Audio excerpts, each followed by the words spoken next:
expectation and huge pressure. Is that where experience comes in? That you're just patient, you wait for your moment? Well, you can only do what you can do, Nathan. You know, you don't have any preconceived ideas about, well, this is the way I'm going to play, because you don't know how it's going to work out. Actually, go back to last week, I thought Messi was really, really good in the match that Argentina played. Now, he got a lot of stick. I'm very unfairly, because I'm just getting off the subject a little bit. Ronaldo scored a penalty, and he didn't score a penalty. Then Ronaldo was the better player. No, this is like in one day. But there's only a certain amount of things in the game for a player, even of Messi's class. And it was very, very tight. He didn't have, they were too crowded in the match. Di Maria was coming in from the wing, and he was down the middle of the pitch. He was more or less playing as an advanced midfield player. But everything he did well in the context of what he had to do. No, in other words, Messi doesn't try to do things that are not on. Like if it's a simple pass, he played a simple pass. And I don't think he thinks, well, I've got to do something here to change the game. You know, the game changes in itself, and I think he's very, very good, very disciplined in what he did. Same tonight, he hasn't been on the ball much. But anything he does in any particular situation, in my opinion, was the right thing to do. So, and again, if he gets a chance to use his genius, he will do that. But at the right time. This is difficult matches for Messi. A lot expected of him, and there's nothing really happening. So you've got to. He is, and I'm sure he will, keep his discipline until the moment arrives that he can produce what he can produce. Yeah, that's what I was wondering. So if he is continuing what he does at club level and doing the right thing at the right time, does there come a moment where you just need to take a risk, though? You need to think, actually, maybe I do need to do this all by myself. No, I think what happens with the likes of Messi is a genius of a player, in my opinion. He'll react to that at the right time, Nathan. He won't say, well, when the ball comes to me next time, this is what I have to do if it's not on. He'll do, if it takes 90 minutes of doing what he's doing, and it's either the right thing to do or it's the wrong thing to do, regardless of the score. And as we know with Messi will go past people when he gets a chance to do it. But the match that I've seen last week and tonight, there's nothing in it for him that he can make it happen. I think he will make it happen if it's on to happen. I mean, that's the genius of all these players like Messi. You know, they don't go out of their way to do it. They just do it as it's on. And he won't be thinking, well, the match is tight. When I get the ball next time, I have to beat 5 or 6 players. You know, he won't do that. You have to keep his patience, because what will happen if he does that, then he'll give the ball away and you're even worse off. Yeah. So it's very delicate in a match like that to say, this is what's in it for me, not to go chasing something that's not on. I mean, that's what makes him and him and others the great players. Is that where ultimately the quality of the team and the quality of the management will let him down then? Because if you're watching Messi dropping deep and there's 2 players not man-marking him, but pretty close to him all the time, there has to be space somewhere else that somebody can take advantage of. Well, well, that's when you need the great players around you. You know, like the better the players you play with, the better you're going to be. Because the players, if they're really good, will make a position for Messi that when he receives the ball, he has time and space to do it. You know, Argentina haven't been able to do that, either last week or the first half hour that I watched tonight. They haven't been able to do that. So he can only do what he can do in any given situation. Like in Ronaldo's situation, it can be different, because Ronaldo's not bothered about getting in the general play. He's just not bothered about it. Ronaldo comes alive when there's a goal scored, an opportunity. I mean, I saw him today, and there were certain things happening, and he wasn't bothered. You know, like I'd say, you should be running back there, you should be doing that. Well, I know now that it's no good me thinking that, because he'll save himself for a goal, then he becomes a genius. But in the general play, if it's tight, he definitely needs other people to present a thing for him, more so than Messi does. Messi will come deep and he'll get on the ball, but there's only so much you can do, and I think it, you know, I don't think Argentina are a good team, to be quite honest, Nathan. So he needs players to be making space for him, rather than him having to make space for all the people all the time. Could Messi take a leaf out of Ronaldo's book then, and actually be more selfish in how he plays, that not be in that advanced midfield position, just be an almost out-and-out striker and save himself and be in positions where he can be a match winner? No, I think Messi is what he is. You know, Messi is Messi because he doesn't do that. I mean, again, if I would say take a choice between Ronaldo and Messi, I'd go for Messi all the time. But that's my personal choice, because he's involved in the game all the time. Now, I'm not taking anything. Ronaldo was brilliant when it comes to goal scoring upwards. He's a genius. But Messi scores a lot of goals as well, almost as many as Ronaldo does. But he contributes more to the team, in my opinion, all the time. You know, I think, to be honest, if I saw if I had Ronaldo in the Argentinian team at the moment, where they're not creating anything, he wouldn't contribute anything. Maybe from a set piece where he got a good header because he's such a good header of the ball. But no, Messi can only do what he can do, and he can still come up with a bit of genius individually, as we know. Anyway, sometime in the game, he might get on the ball and go past 3 or 4 players. Yeah. If it's on to do, you know. Do performances like Ronaldo's on Friday night in the 3-3 against Spain when he scored the hat-trick, do moments like that, they change how you ultimately assess Ronaldo as a player in terms of how great he is? I've had to reassess him in a big way in the last 10 years. When I saw him playing for Manchester United, Nathan, I was, he's not running back, he's not doing this, he's not playing for the team, he's not doing that. Because I didn't know him. I've never seen a player like Ronaldo before to have the mentality to do what he does. In other words, Ronaldo in the first 15 minutes, or any 15-minute match, might not touch the ball. And he doesn't care. Ronaldo wants to be the star, right? He has to be the star. And the best way to be a star is to score goals. Yeah.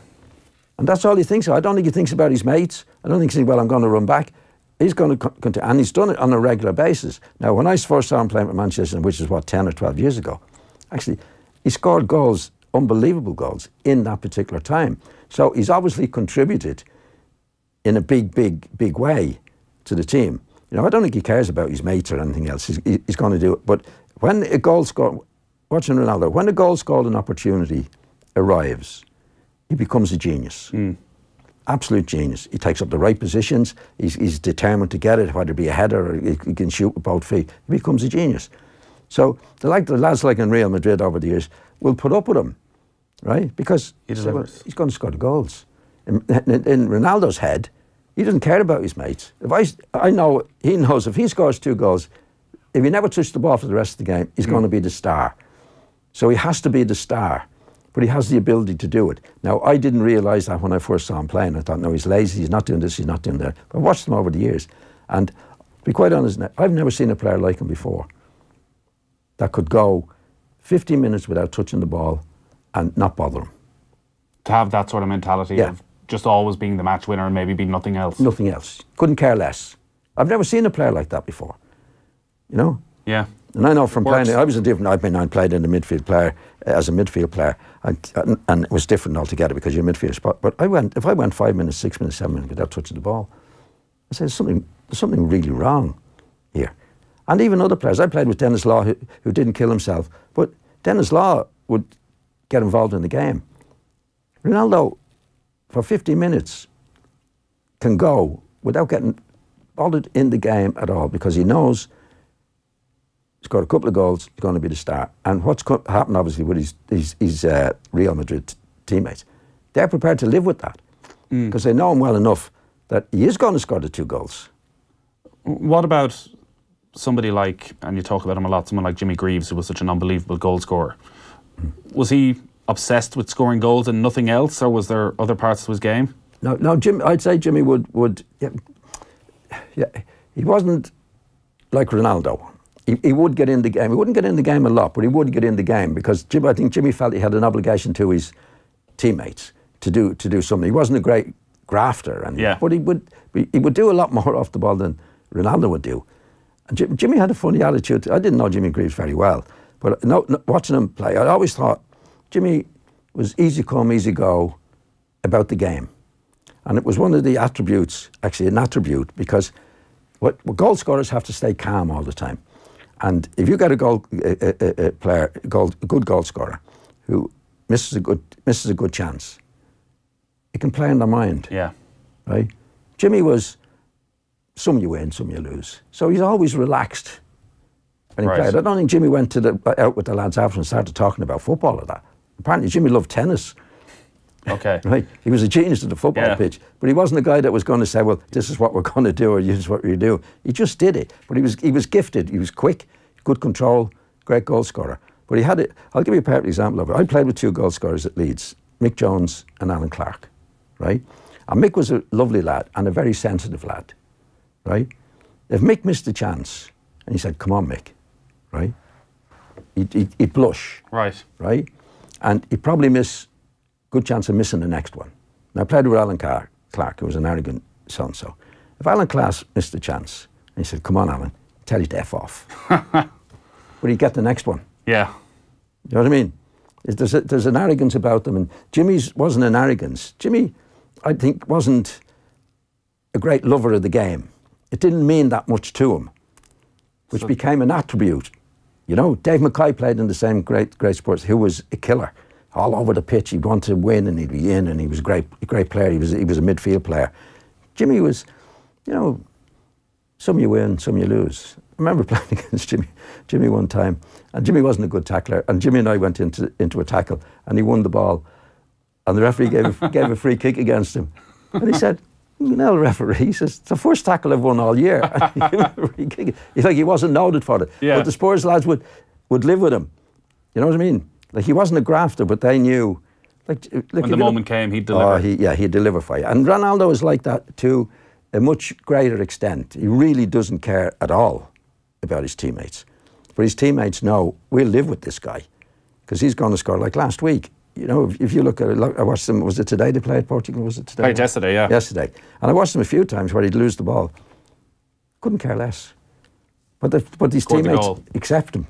You know, he scored a goal early on, you know, and he could maybe got one or two more, because when he has a chance, I know I'm repeating myself, when he has a chance in the game, say the right winger's gone and there's an opportunity that he can score a goal, he becomes a genius. Absolute genius. He takes the right positions up. He's a great header of the ball. He can score with both feet. He becomes an absolute genius at scoring goals. That Spain-Portugal game was the standout of the tournament so far, it seemed. And it was hard to analyse afterwards, because so much of the talk was about Ronaldo and his brilliance in scoring the hat-trick. This time last week we were wondering how Spain would respond to the late change in manager. What was your assessment of their two performances, the 3-3 draw and then the 1-1 draw yesterday evening? Or the 1-0 win yesterday evening? I thought the first match, Nathan, where they came back really well. And now I heard a lot of people talking afterwards how they kept the ball. I think when they got to 3-2 in front, they should have gone for it and get the game over. They played it round on it. But even now, I'm not being wise out. I thought, no, you shouldn't be doing that. It's only one goal in it, and especially with Ronaldo around, there's always a possibility of this happening. Kill them off, because when they had to kill them off, they killed them off. But they started playing around just for the sake of it. In other words, wasting time. We're going to keep the ball until the end of the match, and that's always doubtful. Always doubtful, especially with Ronaldo in the opposition. I honestly felt when they were going for it, go for it.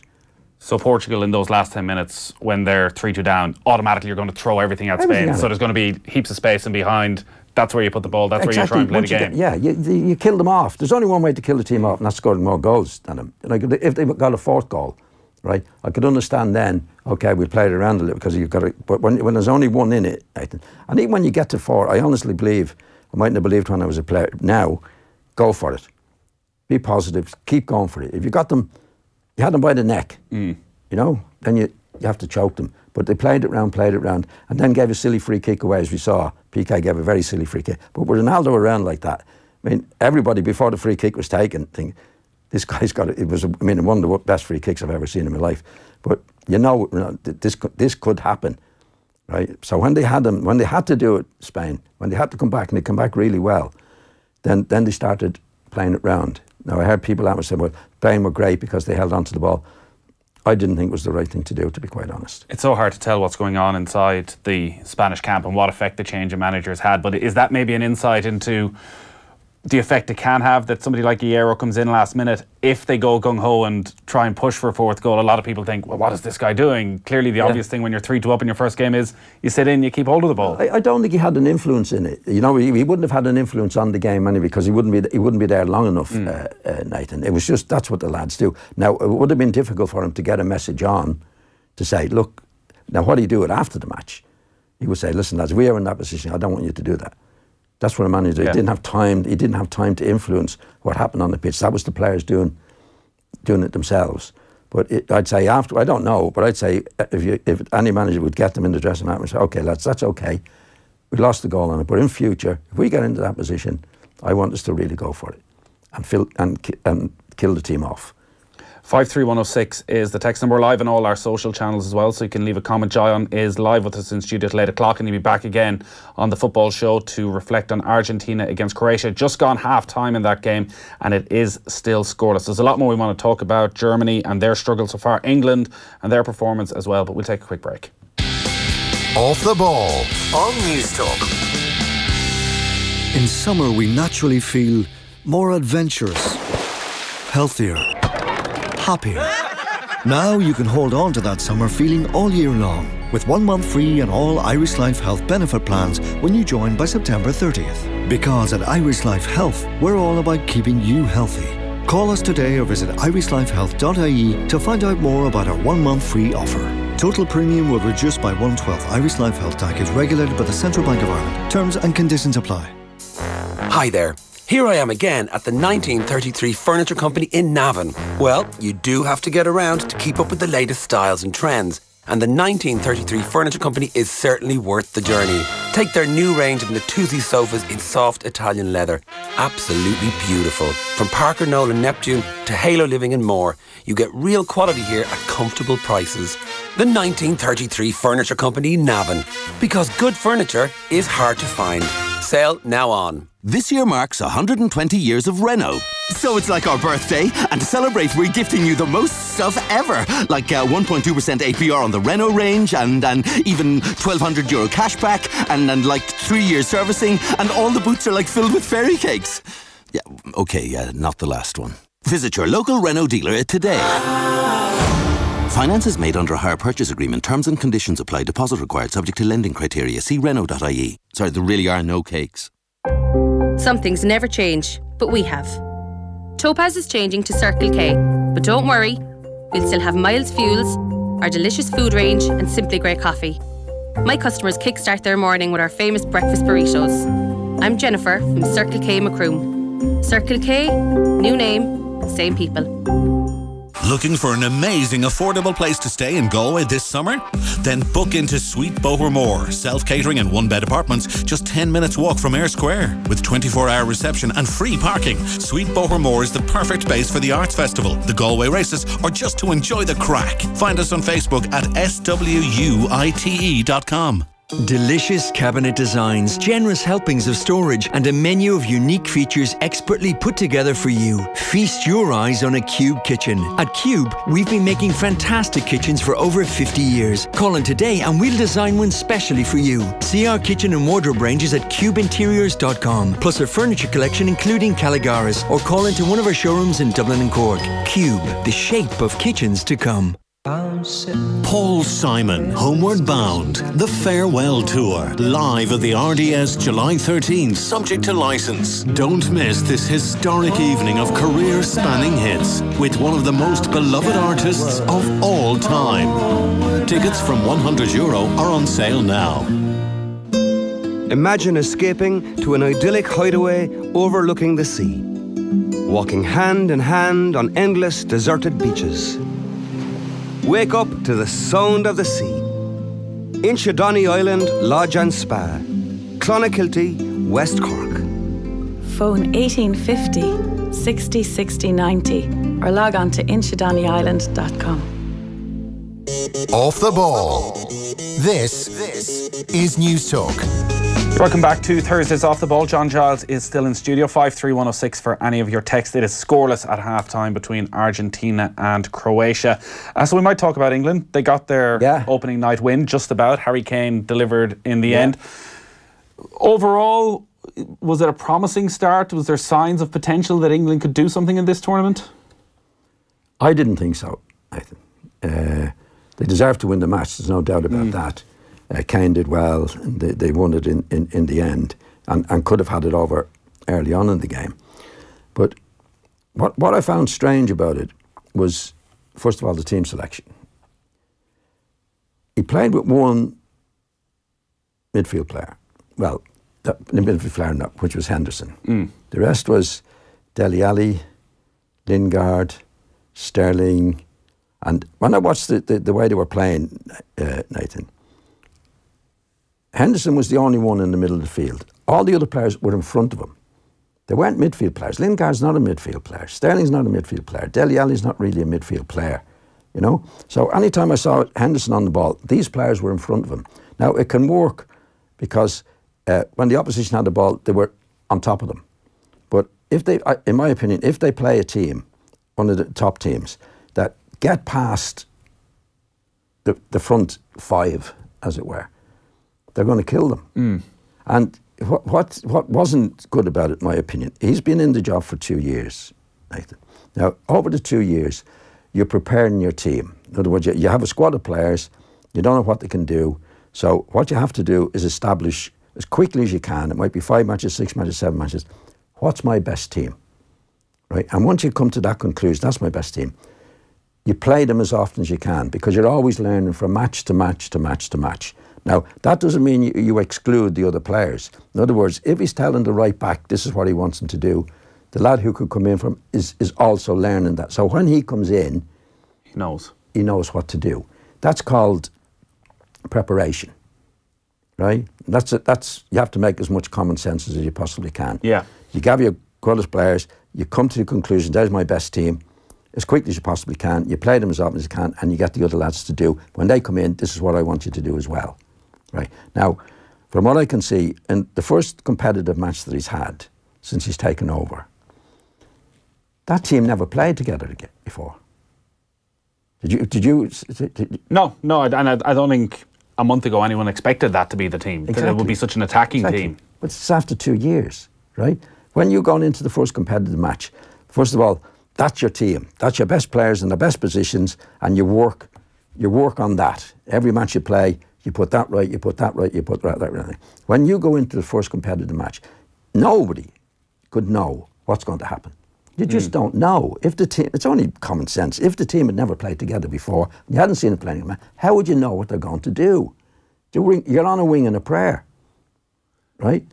That team should be established. The players should be established in that. That didn't happen. Now, they deserved to win the match. I don't think the opposition was all that good. And it went very, very close, as we know, because they made a really good start to the game. And luckily enough, the team against them was the worst team I've ever seen for set pieces. You know, they were worst. But they got away with it in the end. I mean, they could have easily dropped it to Harry Kane did well. But what is he going to do for the next match? Is he going to say, OK, the tactics for the next match are going to be completely different to that? That can happen. But I've never seen the sense in that, Nathan. Because once you change the team for the next match, you don't know how they're going to do. The expectation seems to be that he's going to stick, by and large, with the same formation, that Dele Alli is injured, so Loftus-Cheek will come in, and that he may drop Sterling and bring Rashford into the side. Yeah. But it does mean that it'll still be Jordan Henderson. At this time last week, we were talking about England and the lack of options they had in midfield with Henderson and Dyer, and maybe nobody who can sort of transition the ball, that you're two defensive-minded players. Is that perhaps the reason why he went with it, that actually looked at his options, sees he has quite a bit of depth in terms of attacking players and creative players, and looked at midfield and thought Henderson and Dyer, much of a muchness, why have two of them when, listen, hope that one of them can do the job? I agree with what you're saying, Nathan, but he picked the squad, right? Were there players there that he was leaving out that could have been that type of player? Well, there'll be certain midfield players that he left out, like Wilshere, for example, who would be a midfield player. Oh no, he has injuries and all the various things, and there'll be one or two other midfield players. They wouldn't be the best in the world because they don't have any great midfield players, but they are midfield players. Now, if you pick Rashford and Sterling, and you know they're not midfield players, and you're not going to be able to play them all. Vardy didn't play the other night, for example. I think, in my opinion, should be in the team. But he picked that squad. So you have to pick a balanced squad. Like, if you don't pick a balanced squad, then you're at the position that you're saying to me, well, he doesn't have the players to play. But he's not going to be able to play. See, he's fitting in Rashford and all these Lingard and all these players. He's fitting them in, but he's overloaded with them. He has to be, because you can only play like two lads up front. But if you're going, if that's his idea, and you're going to play without a midfield, I can't see that being good, Nathan. And certainly, he hasn't done it. He's had that squad for a while, but I've never seen England play like that before. Have you? No, never. So you don't know what, like, this is 2 years in the job. When you're gone 2 years in the job, what I'm saying is 2 years in the job and you're playing your first competitive match, you should know, whatever players I have at my disposal, these are the best that I can do, and get to that conclusion early on and play them as often as you possibly can. That's preparation. That's what you have the 2 years for. Now, if you're going into the first match with a team that is never played together before in that particular way, you don't know what's going to happen, Nathan. How could you know if it's the first time that you do it? A lot of the enthusiasm around their performance seems to be built on the first 20 minutes when all those attacking players did seem to click and there was a real good energy and a good pace, and then it felt as though they got sloppy and maybe Tunisia started to work them out a bit. But was there enough in the first 20 minutes to suggest that? Well, 20 minutes is 20 minutes, Nathan. What about if there's 70 minutes? Yeah. Do you know what I mean? What you're looking for is a balanced, not balanced, but balanced players. Okay, they should have scored early on, but they didn't, right? And they were from set pieces, actually, most of the stuff, the chances. Okay, that can happen. And there can be a plus to it, especially if you're playing an inferior team, that the players are already up there to get tight on them when they have the ball, right? But my fear is when you play against a better team and they have the players to get past those 5 players, then you've nothing. Don't have the bodies back. It's a balance. There has to be a balance to every team that you play. The back players do their stuff, the midfield players do that, and the forwards do their stuff, and they act as a team together. You get back at the right time, you get forward at the right time. That's called a balance to it. But I keep going back to the principle. Going into the first competitive match after 2 years, you do not know what's going to happen. You should know. In other words, you should have a good idea. We've drilled them for that. They're my best players. They've played 8 matches together. The other lads who are not in the team have come in. They know what to do when they do come in.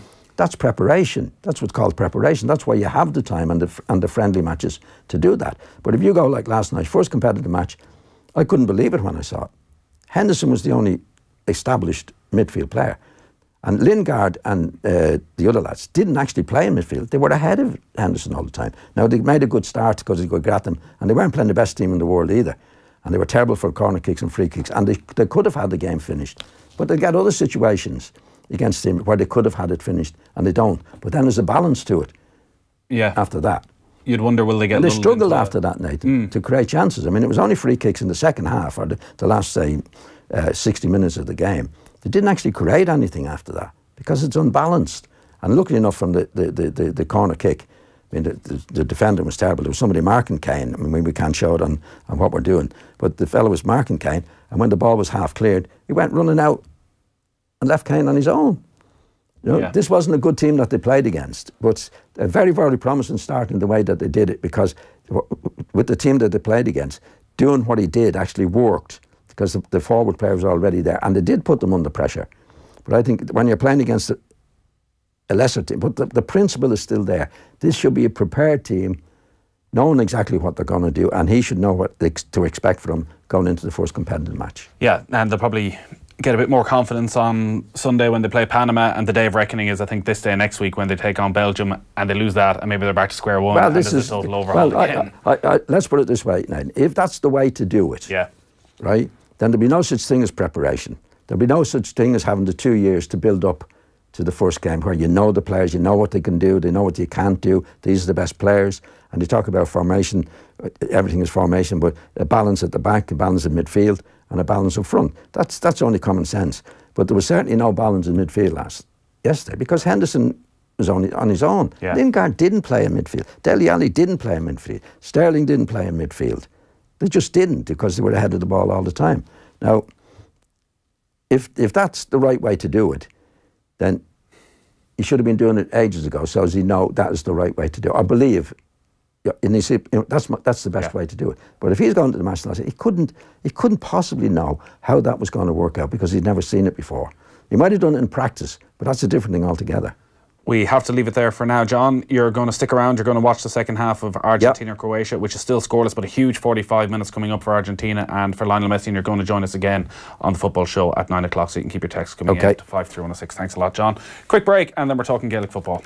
Join that conversation on Facebook and Twitter. Delicious cabinet designs, generous helpings of storage, and a menu of unique features expertly put together for you. Feast your eyes on a Cube kitchen. At Cube, we've been making fantastic kitchens for over 50 years. Call in today and we'll design one specially for you. See our kitchen and wardrobe ranges at cubeinteriors.com, plus our furniture collection including Caligaris, or call into one of our showrooms in Dublin and Cork. Cube.